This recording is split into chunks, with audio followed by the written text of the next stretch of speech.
Ada nggak yang nawarin saya uang untuk saya masuk Islam? Ya nggak ada juga. Nggak ada. Tahun 2000 gaji saya udah 24 juta, udah punya mobil, fasilitas gereja lengkap. Ngapain? Nggak ada orang yang tiba-tiba datang nawarin duit, Pak Haji bawa duit 2 miliar gitu, masuk Islam. Nggak ada. Jadi saya selalu bilang, saya nggak punya alasan duniawi apapun untuk saya masuk Islam. Nggak ada landasan duniawi apapun untuk saya masuk Islam pada saat itu. Sehingga nggak ada alasan duniawi apapun, nggak ada alasan duniawi apapun yang bisa menarik saya keluar dari Islam, kecuali kehendak Allah.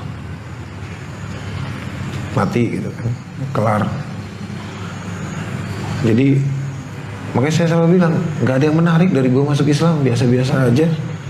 Orang cuman ngeliatin orang sholat terus pengen sholat, cuman pengen sholat aslinya, nggak pengen yang lain-lain. Itu pun saya lakukan di katedral, di gereja. Saya masih hidup di dalam gereja, saya masih pelayanan, saya masih ngebaptis orang setiap hari. 19. Iya. Iya.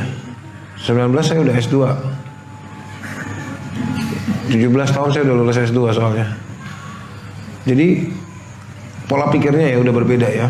Pola pikirnya juga udah berbeda. Maturity-nya juga udah naik gitu. Pola berpikirnya juga udah jauh. Walaupun memang maturity dalam berpikir secara logika iya. Cuman maturity dalam sikap belum. Memang masih kayak bocah lah ya. Masih masa-masanya bermain 18-19 tahun, masanya bermain lah sampai 20. Cuman karena memang ada tugas di situ ya sudah. Dan dilatih untuk dewasa. Saya umur 19 tahun udah ngasih sakramen pernikahan. Saya sudah memutuskan cerai buat orang. Jadi di gereja itu cukup asik gitu waktu itu. Saya anggap itu semua asik kok dulu waktu kerja di gereja. Makanya nggak kepikiran buat masuk Islam.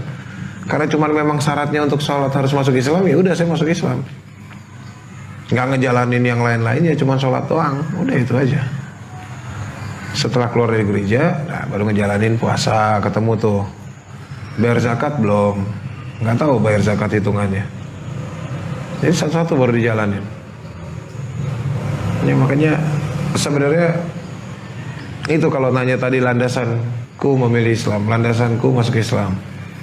Tapi kalau prosesnya ya cuma 10 menit itu, cuma ngeliatin orang doang, diem. Itu yang aku pikirin. Wah, berhalanya kotak. Ya itu, ya cuman kayak gitu-gitu. Cuman pengen tahu aja tadinya. Pengamatannya sudah lama ya Ustaz? Enggak, 10 menit itu. Selama 10 menit itu pengamatannya. 10 menit. Saya dari kecil digedein di lingkungan Katolik. SMP, SD saya di Ambarawa, SMP saya di Ambarawa. Saya masuk SD umur 5 tahun. Jadi masih bersih ya.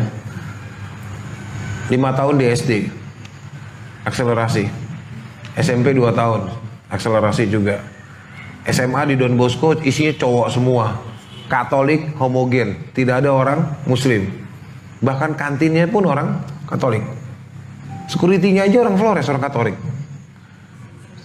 Ada sih supir bajai di luar sih, itu kayak muslim gitu. Cuman saya nggak peduli juga, nggak ada urusan sama mereka. Lingkungan saya Katolik.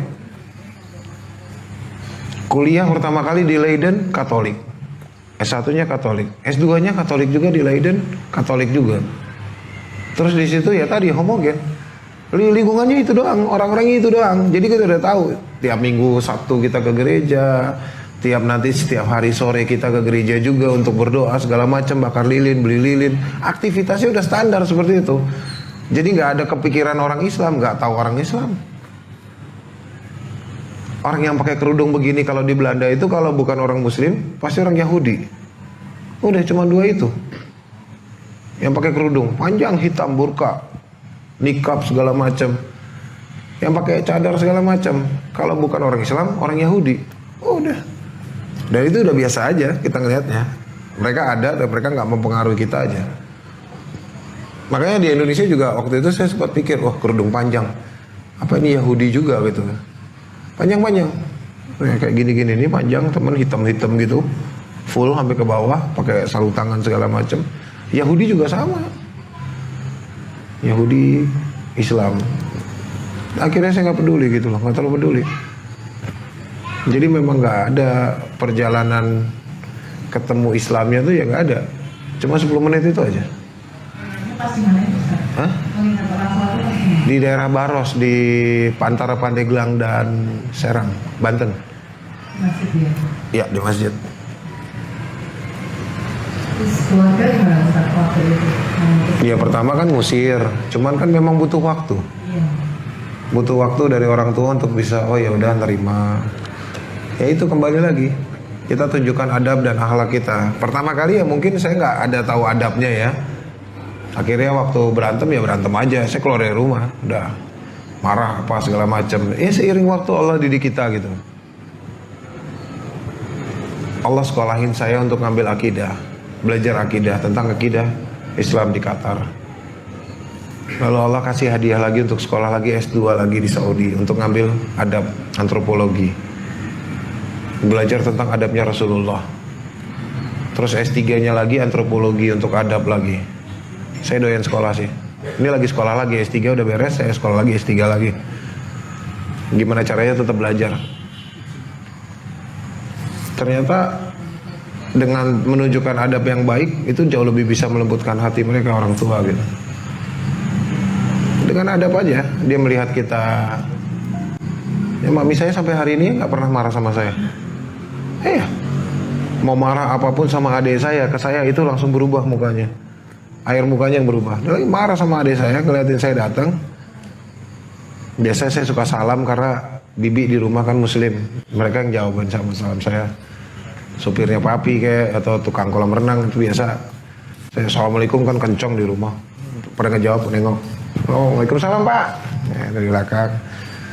Mami itu begitu dengar saya ada salam di bawah, memang nggak jawab salam, cuman dia ngatin. Oh Steve, udah langsung berubah padahal lagi marah. Nah itu dengan kita nunjukin adab yang baik aja ke mereka. Sampai mamiku tuh nyuruh adikku untuk lu belajar gimana jadi orang benar tuh sama Koko. Kalau perlu lu masuk Islam. Tuh, kata-kata yang aneh dari mami sih. Cuma akhirnya pada ketawa-ketawa aja. Cuman dari situ kita udah bisa nunjukin ini loh Islam. Ini loh Islam. Baiknya saya adalah apa yang Islam ajarkan ke saya. Buruknya saya adalah karena saya kurang belajar. Saya selalu terangin ke mami kayak gitu. Lu bisa gini segala macam. Saya bilang iya Mi, kan di Islam ngajarinya kayak gini. Kayak sendalnya mami itu pasti bersih kalau aku pulang. Semirin. Padahal sepatu ke gereja ya. Semirin, rapiin, balikin ya, nggak ada keluar. Nih besok biasa Sabtu pulang kan, malam. Nih besok mau pakai sepatu yang mana? Tahu nih Minggu ke gereja. Yang ada pitanya, cari. Yang warna apa Mi? Coklat. Ayo bawa. Ini bukan. Nah iya itu. Bersihin, keluarin, disikatin, pakai sol yang warna coklat. Kinclong aja namanya, taruh, siapin kaos kakinya di situ. Mobil besok buat ke gereja cuci. Ada supir ada, udah pak keluarin aja gue yang nyuci. Cuci, nanti mami ngeliatin dari dalam. Ngapain lo yang nyuci? Nggak apa-apa kan mobil mami. Aku aja yang nyuci. Bersihin. Besok dia mau ke gereja, mobilnya udah wangi, bersih, sepatunya udah standby. Gimana dia mau marah sama saya? Nah dengan cara seperti itu, ya dengan akhlak yang baik, tunjukkan akhlak yang baik. Itu aja sih. Di 10 menit itu ya, efeknya sangat luar biasa. Ya, 10 menit. Dan keluarga bisa menerima dalam tanda kutip itu. Setelah 12 tahun papi baru bisa terima. 12 tahun. Iya, butuh 12 tahun. Butuh sabar. Ya ternyata Allah kasih ujiannya kan di situ. Sabar. Minta izin tak meninggalkan lokasi. Iya. Ujian nasional. Oh ya siap. Selamat ujian Pak. Semoga Bapak lulus. Siapa yang ujian? Oh gitu ya. Oh ya nah. Moga Pak. Kalau papi memang masih keras, cuman belakangan udah kayak status quo. Gencatan senjata. Dari 2012 itu udah gencatan senjata, udah nggak ada samber sana samber sini gitu kan. Dulu dia masih suka samber-samber gitu kan, bawain temennya dia yang pendeta, ya disengaja. Sekarang dia udah lebih tenang. Terakhir itu memang Allah yang kasih takdir itu, bekas bosnya dia dulu yang di Makassar masuk Islam sama aku. Dia ketemu, ah San, ini anak lu bukan gitu kan? Oh iya, ini anak saya. Hebat ya gini. Ceritalah itu orang, bekas bosnya dia dulu di sana, salah satu CEO-nya Kala Group. Habis itu, iya ini bagus nih anak lu nih. Dia yang bimbing gua haji kemarin, ya segala macam lah. Acek masuk Islam. Iya, gua masuk Islam sama dia juga. Terus dia suruh gua ambil haji furoda, gua berangkat haji. Gua bayar tuh ke temannya dia, ke teman saya. Hajinya bareng sama saya. Saya bimbing, nuntun dia di sana, baca Quran segala macam. Dia nangis aja di Masjidil Nabawi. Dia pulang ke Indonesia kata Allah ketemu gitu. Dan kemarin pas adekku nikah, yang anak kedua, datang dia dari Makassar. Kan ketemu sama saya. Weh, Steven. Wah, ngobrol kan, papi ngedeketin. Bekas asli, bekas bosnya papi. Akhirnya sekarang kemana-mana dia ceritain saya. Anak gua tuh kerja di Kementerian Haji loh di Arab Saudi tuh. Dia ngebangga-banggain.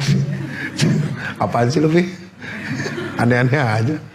Gak apa-apa, biarin orang tahu lo gitu loh. Oh, ya. Teman-teman dia kan ternyata yang di Muara Karang banyak yang muslim juga, mualaf. Setelah aku posting fotonya dia, orang baru pada tahu, oh ini papinya ya. Nah, mereka jadi kalau papi lagi di pasar, belakang gereja itu di pasar, kayak makan mie, makan kue tiaw, atau beli cakwe, atau beli bubur ayam. Ada yang cincin tegur, oh iya kok Sandi ya? Saya lihat loh anaknya di YouTube. Oh iya. Papi Hatta nggak pernah nonton YouTube seumur hidup dia. Itu pakai iPhone yang tidak berguna itu dia. Cuman telepon, SMS, WhatsApp berantakan tulisannya.